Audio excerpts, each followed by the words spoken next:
Subscribe to our YouTube channel and press the bell icon to get the latest updates. नमस्कार।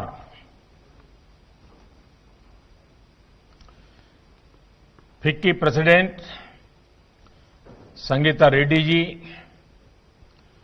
Secretary general Dilip Chinoy जी, भारत के उद्योग जगत के साथी, देवी और सज्जनों, हम लोगों ने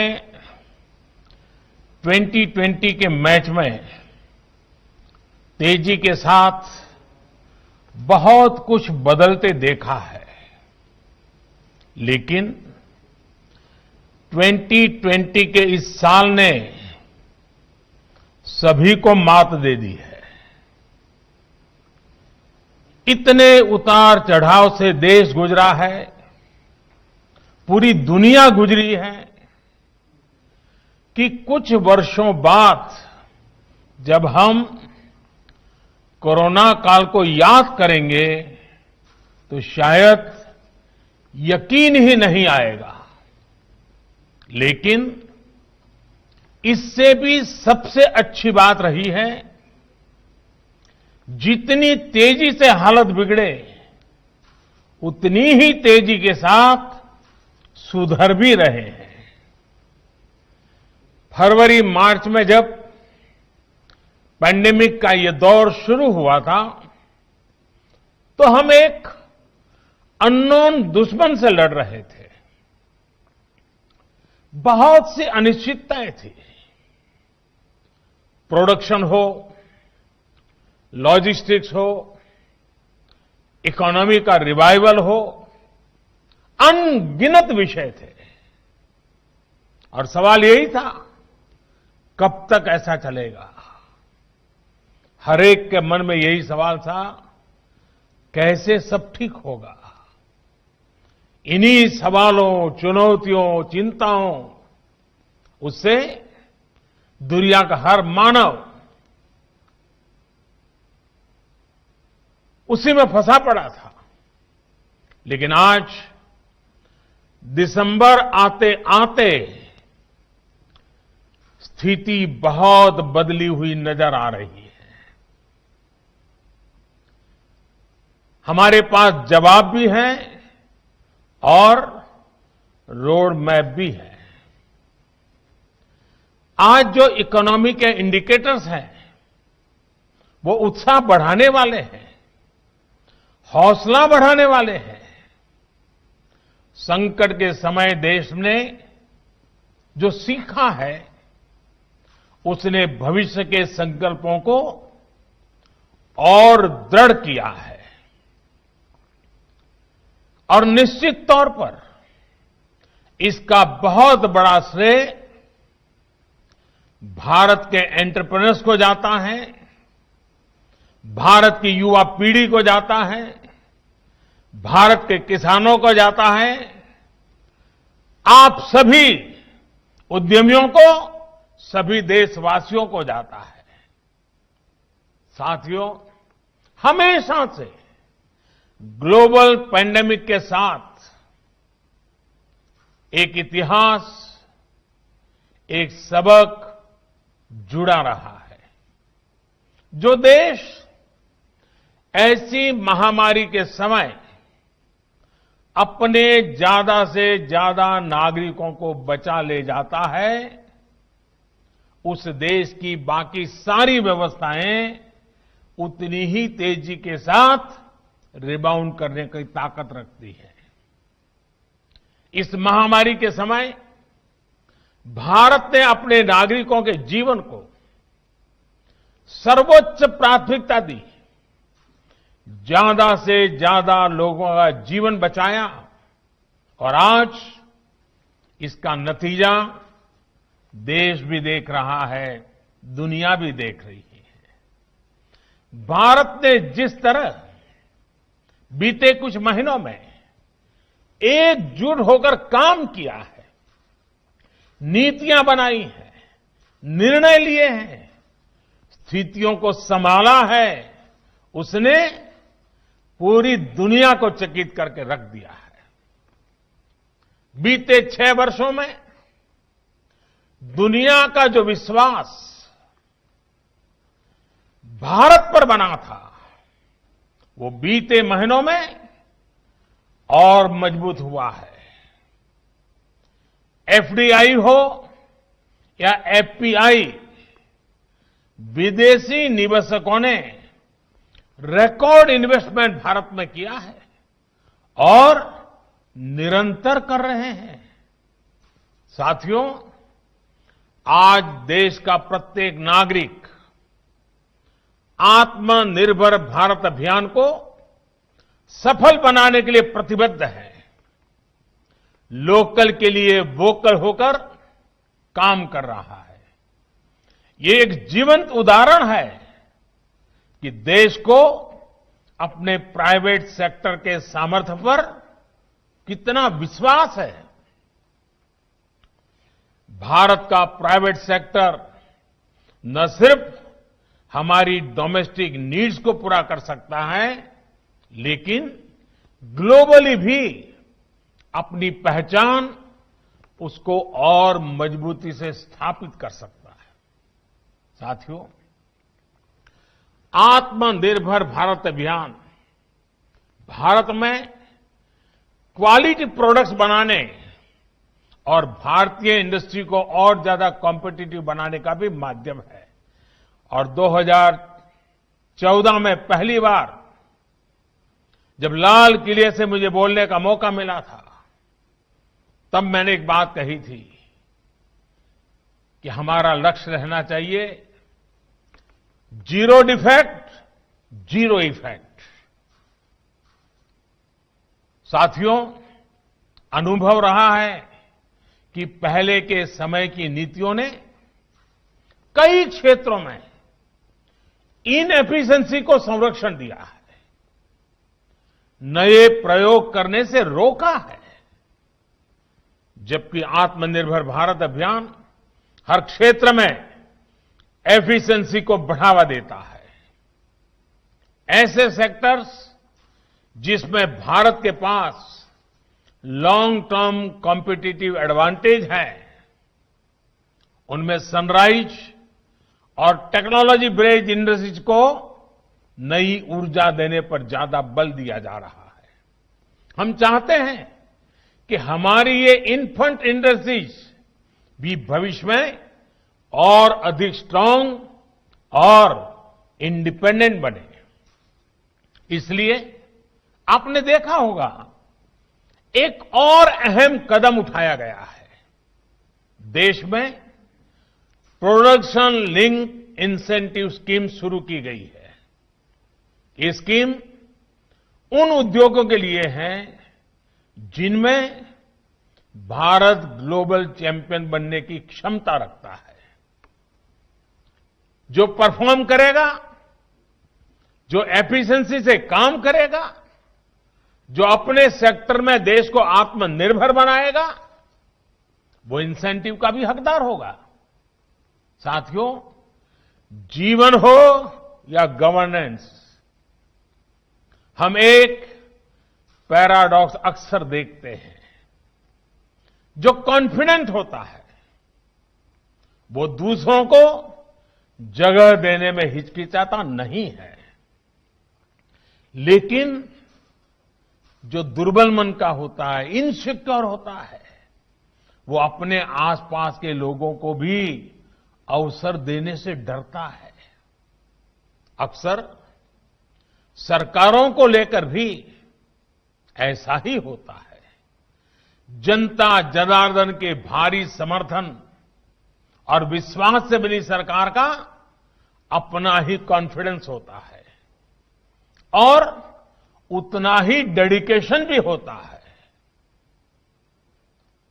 और तभी तो सबका साथ, सबका विकास, सबका विश्वास, इस मंत्र को चरितार्थ करने के लिए जी जान से सरकार जुटी रहती है। सरकार जितनी निर्णायक होती है, वो दूसरों के लिए अड़चनों को उतना ही कम करती है। एक निर्णायक सरकार की हमेशा कोशिश होती है कि वो समाज के लिए, राष्ट्र के लिए ज्यादा से ज्यादा कंट्रीब्यूट करें। एक निर्णायक और आत्मविश्वास से भरी सरकार ये भी नहीं चाहती कि सारा कंट्रोल अपने पास रखे, दूसरों को कुछ करने ही न दे। पहले के दौर में सरकारों की इस सोच के आप सभी साक्षी भी हैं और देश उसका शिकार भी रहा है। सोच क्या थी? सब कुछ सरकार करेगी। गड़ी बनानी हो तो सरकार बनाती थी, स्कूटर बनाना हो सरकार बनाती थी, टीवी बनाना ना हो तो सरकार बना रही थी, यहां तक कि ब्रेड और केक भी सरकार ही बनाती थी। हमने देखा है इस अप्रोच ने कितनी दुर्दशा की है। इससे अलग एक दूरदर्शी और निर्णायक सरकार हर स्टेक होल्डर को प्रोत्साहित करती है ताकि वो अपनी क्षमताओं का पूरा उपयोग कर सके। साथियों, पिछले 6 वर्षों में भारत ने भी ऐसी ही सरकार देखी है जो सिर्फ और सिर्फ 130 करोड़ देशवासियों के सपनों को समर्पित है, जो हर स्तर पर देशवासियों को आगे लेने के लिए काम कर रही है। भारत में आज हर क्षेत्र में हर स्टेक होल्डर की भागीदारी बढ़ाने के लिए काम हो रहा है। इसी सोच के साथ मैन्युफैक्चरिंग से एमएसएमई तक, एग्रीकल्चर से लेकर इंफ्रास्ट्रक्चर तक, टेक इंडस्ट्री से टैक्सेशन तक, रियल एस्टेट से रेगुलेटरी ईजिंग तक चौतरफा रिफॉर्म किए गए हैं। आज भारत में कॉरपोरेट टैक्स दुनिया में सबसे कॉम्पिटिटिव है। आज भारत दुनिया के उन कुछ देशों में शामिल है जहां फेसलेस असेसमेंट और फेसलेस अपील की सुविधा है। इंस्पेक्टर राज और टैक्स टेररिज्म के दौर के पीछे छोड़कर भारत अपने देश के उद्यमियों के सामर्थ्य पर भरोसा करते हुए आगे बढ़ रहा है। माइनिंग हो, डिफेंस हो, स्पेस हो, ज्यादातर सेक्टर को इन्वेस्टमेंट के लिए, भारतीय टैलेंट के लिए, कंपटीशन के लिए आज अवसरों की, एक प्रकार से अनगिनत अवसरों की एक परंपरा खड़ी कर दी है। देश में लॉजिस्टिक को कॉम्पिटिटिव बनाने के लिए मल्टी मॉडल कनेक्टिविटी पर फोकस किया जा रहा है। साथियों, एक वाइब्रेंट इकोनॉमी में जब एक सेक्टर ग्रो करता है तो उसका सीधा प्रभाव दूसरे सेक्टरों पर भी होता है। लेकिन आप कल्पना कर सकते हैं कि अगर एक इंडस्ट्री से दूसरे के बीच में बेवजह की दीवारें खड़ी कर दी जाए तो क्या होगा? तब कोई इंडस्ट्री उतनी तेजी से ग्रो नहीं कर पाएगी जितनी की उसमें ताकत है, जिसका तो करना चाहिए। एक इंडस्ट्री किसी तरह ग्रो भी करेगी तो उसका प्रभाव दूसरे सेक्टर पर भी कभी नहीं पड़ेगा। अलग अलग सेक्टर्स में इस दीवार ने देश की अर्थव्यवस्था का बहुत नुकसान किया है, सामान्य मानवीय का नुकसान किया है। अब देश में जो रिफॉर्म हो रहे हैं वो इन दीवारों को हटाने का काम कर रहे हैं। अभी हाल ही में जो एग्रीकल्चर रिफॉर्म्स हुए हैं वो इसी की एक कड़ी है। एग्रीकल्चर सेक्टर और उससे जुड़े अन्य क्षेत्रों, चाहे वो एग्रीकल्चर इंफ्रास्ट्रक्चर हो, फूड प्रोसेसिंग हो, स्टोरेज हो, कोल्ड चेन हो, इनके बीच पहले हमने ही ऐसी दीवारें देखी हैं। अब ये सभी दीवारें हटाई जा रही हैं, सभी अड़चनें हटाई जा रही हैं। इन दीवारों के हटने के बाद, इन रिफॉर्म्स के बाद किसानों को नए बाजार मिलेंगे, नए विकल्प मिलेंगे, उन्हें टेक्नोलॉजी का ज्यादा लाभ मिलेगा।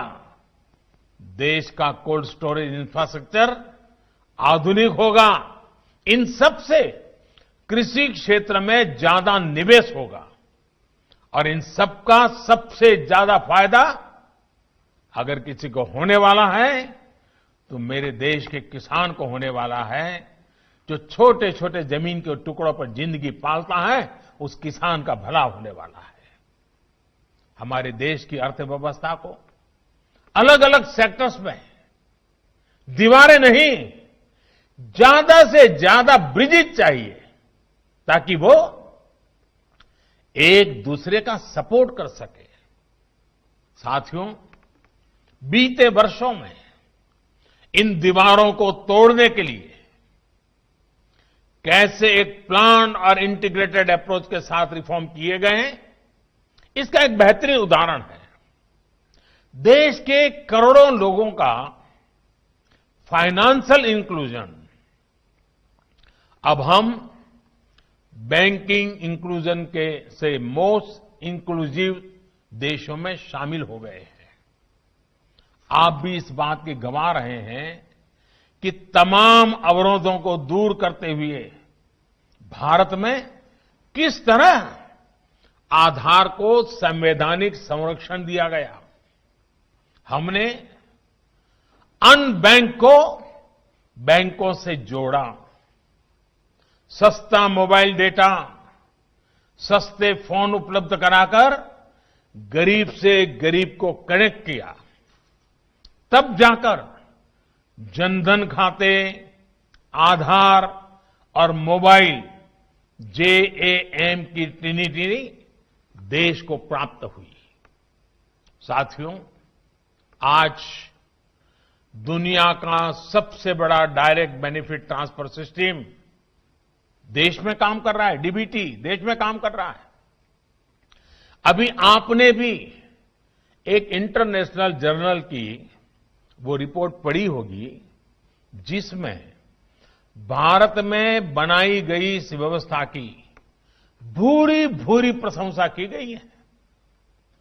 कोरोना के समय में जब अनेक देशों को अपने नागरिकों तक सीधे पैसे भेजने में दिक्कत आ रही थी, वो चेक और डाक विभाग पर निर्भर थे। भारत सिर्फ एक क्लिक कर से हजारों करोड़ रुपए कोटि कोटि नागरिकों के बैंक खातों में ट्रांसफर कर रहा था। पल भर में, वो भी तब जब बैंक बंद थे, देश में लॉकडाउन था। अंतर्राष्ट्रीय जगत के बड़े बड़े जानकार अब ये कह रहे हैं कि भारत के इस मॉडल से दूसरे देशों को भी सीखना चाहिए। ये पढ़कर, ये सुनकर किसे गर्व नहीं होगा।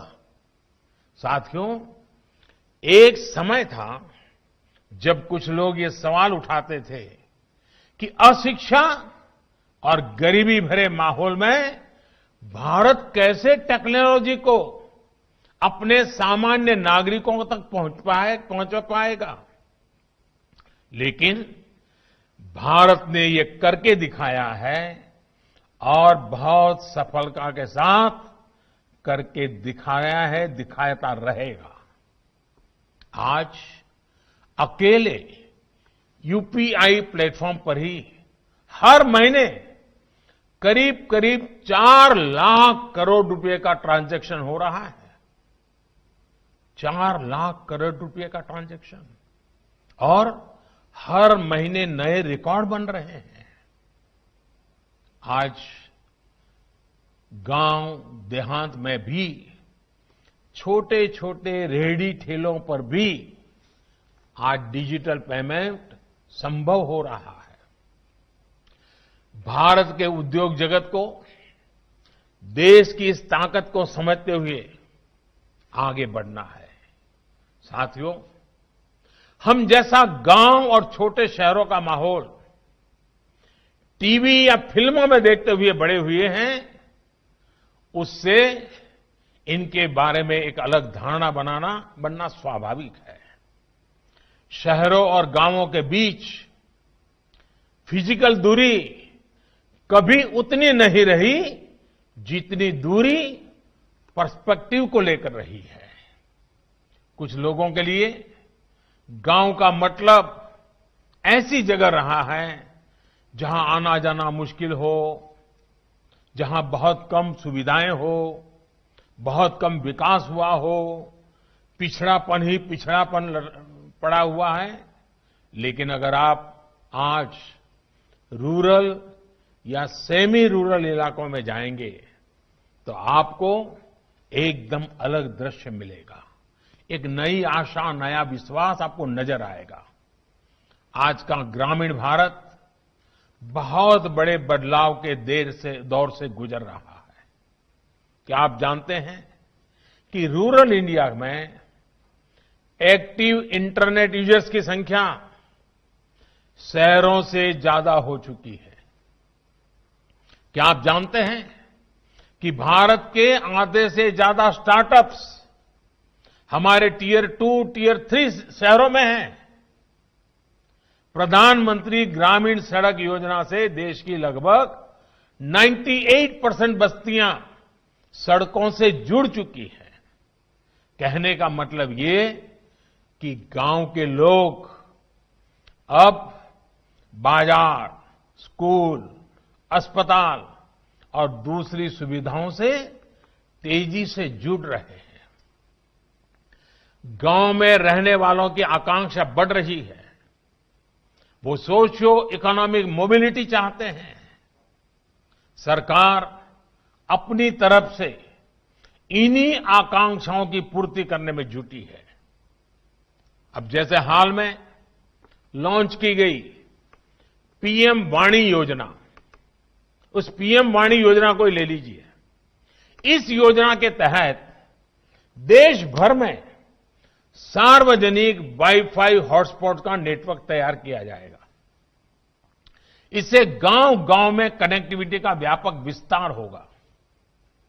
मेरा तमाम उद्यमियों से आग्रह रहेगा कि इस अवसर का उपयोग करते हुए रूरल और सेमी रूरल क्षेत्रों में बेहतर कनेक्टिविटी के प्रयासों में भागीदार बने। ये निश्चित है कि 21वीं सदी के भारत की ग्रोथ को गांव और छोटे शहर ही सपोर्ट करने वाले हैं। इसलिए आप जैसे एंटरप्रेन्योर्स को गांव और छोटे शहरों में इन्वेस्टमेंट का मौका बिल्कुल नहीं गंवाना चाहिए। आपके द्वारा किया गया इन्वेस्टमेंट हमारे गांवों में रहने वाले भाई बहनों के लिए, हमारे एग्रीकल्चर सेक्टर के लिए संभावनाओं के नए द्वार खोलेगा। साथियों, देश के एग्रीकल्चर सेक्टर की और उस सेक्टर को मजबूत करने के लिए बीते वर्षों में भारत में तेजी से काम किए गए हैं। आज भारत का एग्रीकल्चर सेक्टर पहले से कहीं अधिक वाइब्रेंट हुआ है। आज भारत के किसानों के पास अपनी फसल मंडियों के साथ ही बाहर भी बेचने का विकल्प है। आज भारत में मंडियों का आधुनिकीकरण तो हो ही रहा है। किसानों को डिजिटल प्लेटफॉर्म पर फसल खरीदने बेचने का भी विकल्प दिया है। इन सारे प्रयासों का लक्ष्य यही है कि किसानों की आय बढ़े, देश का किसान समृद्ध हो। जब देश का किसान समृद्ध होगा तो देश भी समृद्ध होगा। आपको मैं एक और उदाहरण देता हूं। कि कृषि क्षेत्र को पहले कैसे हैंडल किया जा रहा था।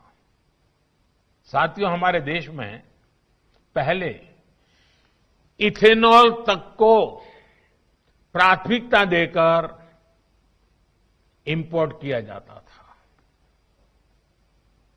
जबकि खेतों में गन्ना किसान परेशान रहता था कि उसका गन्ना बिक नहीं रहा या उसके गन्ना किसानों का हजारों करोड़ रुपए का बकाया भी समय पर मिलता नहीं था।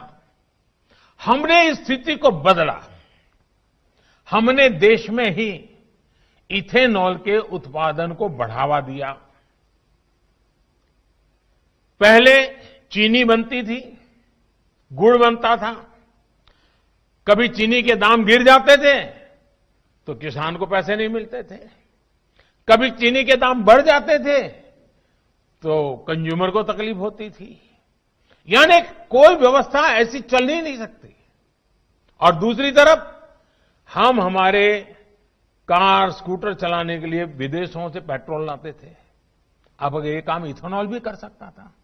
अब देश में पेट्रोल में 10% तक इथेनॉल की ब्लेंडिंग करने की तरफ बढ़ रहा है। सोचिए, इससे कितना बड़ा बदलाव आने वाला है। इससे गन्ना किसानों की आमदनी तो बढ़ेगी, रोजगार के भी नए अवसर मिलेंगे।